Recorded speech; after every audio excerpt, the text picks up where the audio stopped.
anugerah Tuhan. Keluarga adalah anugerah Tuhan dan harapan dalam hidupku.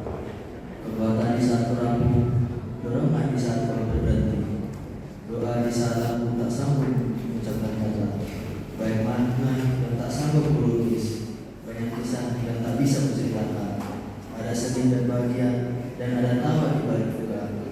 Ucapkan rasa puji syukurku padamu Tuhan. Ibu, Engkau menebus sebulan tanpa ada kata menyerah, jagaku hingga selesai ini. Ibu, maafkan aku jikalau sering berantem dan salah paham. Ayah,